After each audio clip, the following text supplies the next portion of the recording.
சுற்றுச்சூழல் சீராக இருந்தால்தான் நம்முடைய சமூகம் செழிப்பாக இருக்கும். ஆதலால் சுற்றுச்சூழலை எவ்வாறு பாதுகாக்க வேண்டும் என்ற தகவல்களை நம்மிடையே பகிர்ந்து கொள்ள வந்திருக்கிறார் டாக்டர் வின்சென்ட் அவர்கள். நிகழ்ச்சியில் நிறைவு பகுதியாக வரவிருப்பது சுற்றுச்சூழல்.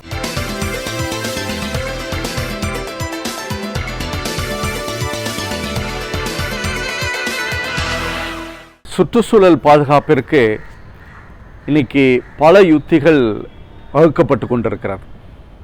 ஏனென்றால் நம்முடைய சுற்றுச்சூழலை பாதுகாக்க வேண்டிய கடமை இன்றைக்கு அனைவருக்குமே இருக்கிறது. ஆனால் தான் பல நாடுகள் ஒன்று இணைந்து இந்த சுற்றுச்சூழல் பாதுகாப்பதற்கு பல திட்டங்களை தீட்டிக் கொண்டிருக்கிறது. ஆனால் அதையும் தாண்டி முக்கியமாக இந்த சுற்றுச்சூழல் பாதுகாப்பிற்கு நாம் செய்ய வேண்டிய இல்லை அந்த பிரச்சனையை எப்படி எதிர்கொள்வது என்பதை நாம் சற்று ஆராய்வது நல்லது. அதன் அடிப்படையில் தற்சமயம் கொடுக்கப்பட்ட தகவலின்படி 2 விதமான சுற்றுச்சூழல் பிரச்சனைகள் நமது சுற்றுச்சூழலை அதிகமாக பாதிப்புக்கு உள்ளாகி கொண்டிருக்கிறது. ஒன்று, நாம் வெளியேற்றுகிற கார்பன் டை ஆக்சைடு என்று சொல்லப்படுகிற அந்த வாயு. ஆனால் தான் அதை நாம் கிரீன் கேஸ் என்று சொல்லுகிறோம். ஏனென்றால் எந்த அளவிற்கு கார்பன் டை ஆக்சைடு நம்முடைய சுற்றுச்சூழலை ஆக்கிரமித்து கொண்டிருக்கிறதோ அந்த அளவிற்கு அங்கே பிரச்சனை இருக்கிறது என்பது நமக்கு தெரிந்திருக்கிற ஒரு உண்மை. ஆனால் இன்றைய சூழலில் பார்க்கிற பொழுது இந்த கார்பன் டை ஆக்சைடு எந்த அளவிற்கு குறைக்கப்பட்டு கொண்டு வருகிறதோ அதை பொறுத்து தான் நம்முடைய சுற்றுச்சூழல் பாதுகாப்பு உறுதி செய்யப்படுகிறது என்ற ஒரு செய்தி. இரண்டாவது, நமக்கு அதிகமான ஒரு பிரச்சனையாக இருப்பது என்னவென்று கேட்டால், அதுவும் சுற்றுச்சூழல் பிரச்சனையாக இருப்பது எதுவென்று கேட்டால், நாம் உற்பத்தி செய்கிற உணவை அந்த உணவு எந்த அளவுக்கு விரயமாகிக் கொண்டிருக்கிறது என்ற இரண்டாவது பிரச்சனை. ஆனால் தான் இந்த கார்பன் டை ஆக்சைடு என்ற அந்த வாயு நம்முடைய சுற்றுச்சூழலில் இருப்பதோடு இல்லாமல் நம்முடைய உணவு உற்பத்தி எந்த அளவிற்கு பாலடிக்கப்பட்டு கொண்டிருக்கிறது என்ற 2 முக்கியமான கருத்துக்கள் அடிப்படையில் தான் இன்றைக்கு நம்முடைய சுற்றுச்சூழல் பிரச்சனைகள் அதிகமாக உருவாகி கொண்டிருக்கிறது. அதன் அடிப்படையில் பார்க்கிற பொழுது முதலில் இந்த கார்பன் டை ஆக்சைடு என்று சொல்லப்படுகிற அந்த வாயு, அதனால் தான் இன்றைக்கு நம்ம கிரீன் கேஸ் என்று சொல்கிறோம். அதனால் இருக்கிறது கிளைமேட் சேஞ்ச் என்று சொல்கிறோம். உலக வெப்பமயமாக்கல் என்று சொல்லப்படுகிற இந்த சூழ்நிலையில் இந்த கார்பன் டை ஆக்சைடை எப்படியெல்லாம் குறைக்க வேண்டும் என்ற வழிமுறையை நாம் தேடி ஆக வேண்டும். ஆனால் இதில் இருக்கிற ஒரு முக்கியமான செய்தி என்னவென்று கேட்டால், கிட்டத்தட்ட 2010 ஆண்டு கணக்கெடுப்பின்படி நாம் பல உத்திகளை நாம் செய்திருந்தால் கூட கார்பன் டை ஆக்சைடுடைய அளவு அதிகரித்திருக்கிறது என்ற ஒரு வேதனையான தகவல். ஏனென்றால் அதற்குரிய வெளிப்பாடு தான் இன்றைக்கு அதிகமாக வெப்பத்தை நாம் அனுபவித்து கொண்டிருக்கிறோம். ஏனென்றால் அதிக வெப்பமாக ஆக ஆக இந்த பூமியில் இருக்கிற ஒவ்வொரு உயிர்களும் பாதிக்கப்பட்டு கொண்டு இருக்கிறது. மனிதன் மட்டுமல்ல, விலங்குகள் மட்டுமல்ல, சிறு உயிர்கள் மட்டுமல்ல, ஒட்டுமொத்த இந்த உலகமே அதிகமான பாதிப்புக்குள்ளாயிருக்கிறது. ஆனால்தான் சில நேரங்களில் நமக்கு இந்த வெப்பத்திலிருந்து நம்மை தப்பித்துக் கொள்வதற்கு பல இடத்திற்கு செல்கிறோம். இந்த மாதிரி ஒரு இயற்கையான சூழலுக்கு நாம் செல்கிறோம் என்று கேட்டால், ஏனென்றால் அந்த மாதிரி இடத்தில் செல்கிற பொழுது நம்முடைய உடல் நலம், மனநலம் சிறப்பாக பாதுகாக்கப்படுகிறது. ஆனால் இன்றைக்கு உள்ள யதார்த்தமான நிலையில் என்று கேட்டால், இந்த மாதிரி கார்பன் டை ஆக்சைடு அதிகமாக உற்பத்தியாக அது அதிகமான வெப்பத்தை உருவாக்கி நம்முடைய பூமியை ஒரு வாழ்கிற இடமாக மாற்றாமல் அந்த வாழ்கிற இடம் நமக்கு ஒரு அவசரத்தை கொடுக்கக்கூடிய ஒரு சூழலாக இன்றைக்கு இருந்து கொண்டிருக்கிற என்ற செய்தியை நாம் ஏற்றுக்கொள்ள வேண்டும். ஆனால் தான் இன்றைக்கு சுற்றுச்சூழலை பாதுகாக்கப்படுகிற ஒரு உத்தியாக நாம் முதலில் எடுத்துக்கொள்ள வேண்டியது, எந்தெந்த சூழ்நிலையில் எந்தெந்த வாழ்க்கை முறையில் நம்முடைய கார்பன் டை ஆக்சைடை குறைத்து கொள்கிறோமோ அதை பொறுத்து நம்முடைய சுற்றுச்சூழலை பாதுகாப்பை நாம் உறுதி செய்கிறோம் என்பதை புரிந்து கொள்ள வேண்டும். இரண்டாவதாக, நான் உணவை பற்றி சொன்னேன். இன்னைக்கு உணவு உற்பத்தி இயற்கையிலிருந்து வருகிற அந்த பழங்கள், அந்த காய்கறிகள் அல்லது நவதானியங்கள் இல்லை எதுவாக இருந்தாலும் அது நமக்கு உணவாக மாறுகிறது. ஆனால் இன்றைக்கு ஏற்பட்டிருக்கிற மாற்றம் என்னவென்று கேட்டால், நாம் உற்பத்தி ஆகிற பொருள்களில் 1/3 வீணாக மாறிக்கொண்டிருக்கிறது என்பதுதான்.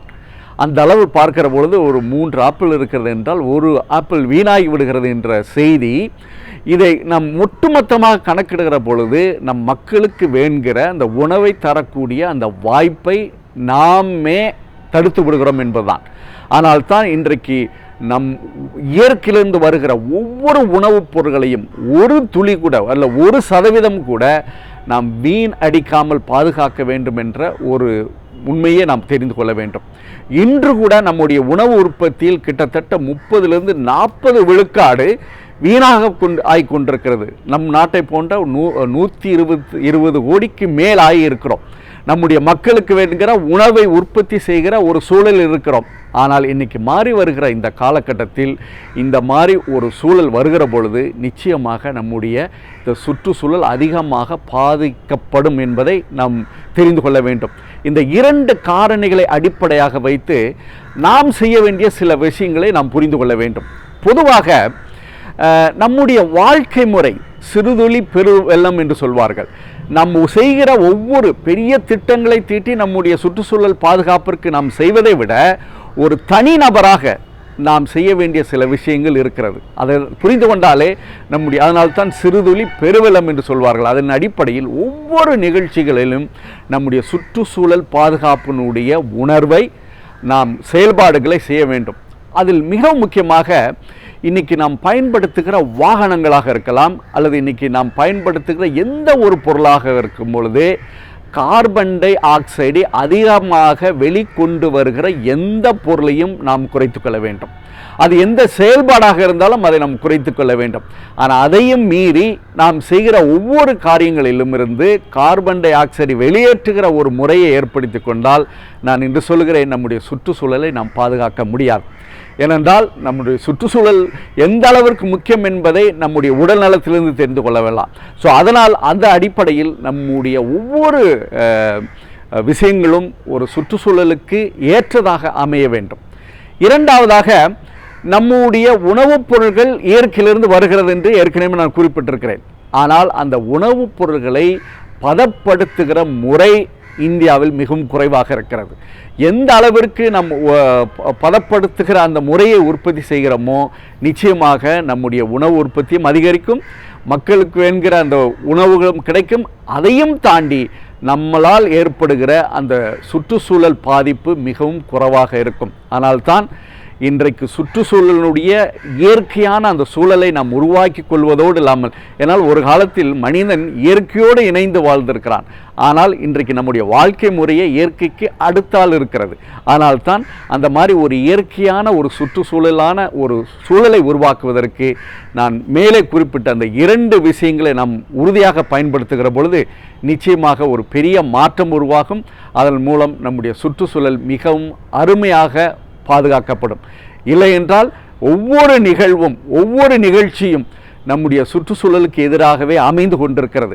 அதை சிறிதளவிற்கு மாற்றுகிற பொழுது, ஏனென்றால் பல மேலை நாடுகளில் தங்களுடைய வாழ்க்கை முறையை மாற்றி அமைத்து கொண்டதனுடைய காரணமாக பெரிய பெரிய மாற்றங்கள் ஏற்பட்டு இன்னைக்கு சுற்றுச்சூழல் பாதுகாப்பிற்கு ஒரு சிறந்த எடுத்துக்காட்டாக திகழ்கிறது. அதுவும் இந்தியாவை போன்ற நாடுகள் பல உதாரணங்களை உருவாக்கி அதுவும் நம்மை போன்று இயற்கையோடு வாழ்கிற அந்த முறையை உருவாக்கி கொள்கிற பொழுது நிச்சயமாக நம்முடைய சுற்றுச்சூழல், நம்முடைய இயற்கை வளம் எல்லாத்தையும் மனிதனுடைய வளம் அருமையாக பாதுகாக்கப்படும். அதனால் நம்முடைய சுற்றுச்சூழல் பணியை தொடர்ந்து செய்கிற பொழுது நமக்கு ஒரு நல்ல மாற்றம் உருவாவதோடு இல்லாமல் இந்த உலகத்தை வருகிற தலைமுறைக்கும் கொடுக்கக்கூடிய ஒரு வாய்ப்பு நமக்கு அருமையாக இருக்கிறது என்பதை தெரிந்து கொண்டு நம்முடைய சுற்றுச்சூழல் பணியை தொடருவோம்.